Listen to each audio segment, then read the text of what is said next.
Hello વિદ્યાર્થી મિત્રો, કેમ છો ભાઈ? પાર્ટ બીમાં 50માંથી 50 ગુણ લાવવા હોય તો યજ્ઞેશ સર ફિઝિક્સ ચેનલ જરૂર સબસ્ક્રાઈબ કરો અને જોતા રહો. બરાબર, જે ઇમ્પોર્ટન્ટ દાખલા છે એ તો આપણે ઓનલાઈન મૂકીએ જ છીએ, પરંતુ ઇમ્પોર્ટન્ટ થિયરી પણ મૂકીશ બેટા. તમે એટલું કરશો અને મારી ગેરંટી છે તમે 50 માર્કનો અટેમ્પ્ટ કરીને આવશો અને 50માંથી 50 ગુણ મેળવશો બેટા. તો બન્યા રહો યજ્ઞેશ સર ફિઝિક્સ ચેનલમાં અને બીજા વિદ્યાર્થીઓ સાથે શેર કરતા રહો. હા ભાઈ, પાસ થવા માટે પણ આટલું જ કરવાની જરૂર છે. તમારે પણ ચિંતા કરવાની જરૂર નથી.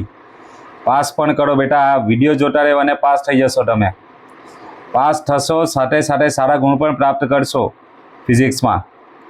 પાર્ટ બીની અત્યારે ચર્ચા કરીએ છીએ બેટા. પાર્ટ બીમાં 50માંથી 50 ગુણ મેળવવા હોય તો યજ્ઞેશ સર ફિઝિક્સ ચેનલમાં બન્યા રહો બેટા. અને એમસીક્યુ માટે પણ મોસ્ટ ઇમ્પોર્ટન્ટ ટોપિક્સ ટૂંક સમયમાં અપલોડ કરવામાં આવશે, એની પણ ચિંતા કરવાની જરૂર નથી. તમે યાદ કરશો એક દિવસે. ચાલો તો વધારે આપણે બીજી કથા કરતા નથી ભાઈ. આપણા બેસનું નામ જ કથા છે ફિઝિક્સ માટે 2024માં. તો બેટા આજનો સવાલ છે 3 ગુણના સવાલ માટે આપણે તૈયારી કરીએ છીએ. તો સૌ પ્રથમ બેટા આમાં શું આપેલું છે? અવરોધનું મૂલ્ય આપેલ છે R બરાબર 20 ઓહ્મ, ઇન્ડક્ટરનું ઇન્ડક્ટન્સ 1.5 હેનરી, કેપેસિટરનું કેપેસિટન્સ ભાઈ 35 માઇક્રોફેરેડે છે. હવે એલસીઆર શ્રેણી પરિપથ માટે બદલી શકાય એવી આવૃત્તિવાળો, એ આવૃત્તિ બદલી શકાય ચલિત આવૃત્તિવાળો 200 વોલ્ટ એસી સપ્લાય જોડેલ છે બેટા, 200 વોલ્ટ.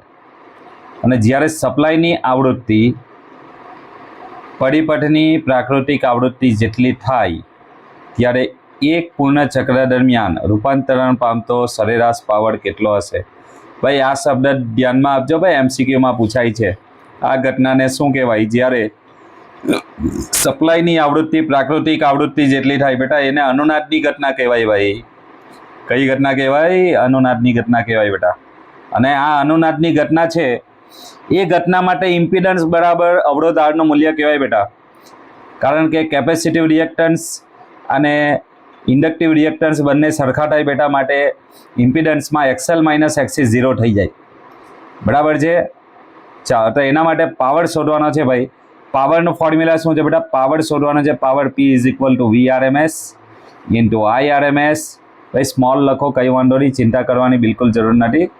× IRMS × cos phi. ભાઈ આટલી વસ્તુ યાદ રાખવાની છે. બરાબર છે બેટા. ચાલો હવે અત્યારે જ મેં તમને કીધું કે એમસીક્યુમાં પૂછાય કે સપ્લાયની આવૃત્તિ અને પરિપથની પ્રાકૃતિક આવૃત્તિ બંને સરખી થાય બેટા, તો એ ઘટનાને શું કહેવાય બેટા? અનુનાદ કહેવાય. કઈ ઘટના કહેવાય? અનુનાદ. અને અનુનાદની ઘટના માટે બેટા XL = XC થાય, યાદ રાખો બેટા. માટે ઇમ્પિડન્સ Z જે છે એ વર્ગમૂળમાં R² પ્લસ XC અને XLનું વેલ્યુ બંને બેટા સરખી જ છે, એટલા માટે 0 થશે. માટે Z = R મળશે બેટા, કોઈ શક નથી. ચાલો તો ઇમ્પિડન્સ Z નું મૂલ્ય કેટલું આવશે બેટા? Z = જે R ની વેલ્યુ છે એટલું જ મળશે. ક્લિયર થયું? હા કે ના? ચાલો નેક્સ્ટ આપણે જોઈએ બેટા. તો આપણને બીજી જરૂર છે બેટા cos phi ની. શાની જરૂર છે? cos phi ની જરૂર છે બેટા. તો એમાં પણ phi = 0 લખી શકાય બેટા. અને અહીંયા cos phi ની જરૂર છે ને, તો cos phi એટલે કે cos 0 = બેટા 1 થશે. તો પાવર P ની વેલ્યુ કેટલી આવશે ભાઈ? VRMS × IRMS બેટા. સમજાયું હા કે ના? ચાલો હવે બીજી એક ચર્ચા કરીએ બેટા. તો આ જે VRMS ની વેલ્યુ છે, ધ્યાન આપતા રહેજો ભાઈ. VRMS ની વેલ્યુ આપણને આપેલી છે બેટા. કેટલી આપેલી છે? VRMS = કેટલા છે ભાઈ?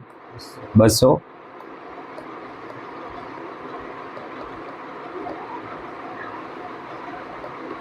ચાલો બેટા, હવે આપણી પાસે વેલ્યુ શાની નથી? IRMS ની નથી. બરાબર, શાની નથી બેટા?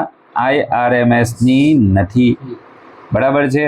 તો આપણે શું શોધીશું બેટા? પહેલા IRMS, તો જ પાવર શોધી શકાય ને ભાઈ. કૌંસમાં દેખાય છે ભાઈ P = VRMS × IRMS. Clear? Yes or no? ચાલો બેટા, તો આપણે ઓહ્મ્સ લો જાણીએ છીએ. એસી પરિપથ માટે ઓહ્મ્સ લો શું લખીશું બેટા? બોલો.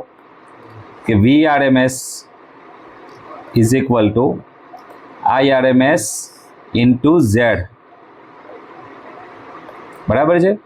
ચાલો, માટે IRMS ઇઝ ઇક્વલ ટુ શું આવશે બેટા? VRMS અપન Z. ક્લિયર? ચાલો બેટા, આ વેલ્યુને અહીંયા ઇનપુટ કરીએ તો પાવર P બરાબર શું થશે? Power P is equal to VRMS into શું આવશે બેટા? IRMS ની value VRMS divide by Z. ચાલો બેટા, મૂકી દો value. P is equal to power P is equal to VRMS ની વેલ્યુ કેટલી છે? 200 ગુણ્યા 200 ભાગ્યા Z ની ઇમ્પિડન્સની કિંમત કેટલી હોય બેટા? Z is equal two R.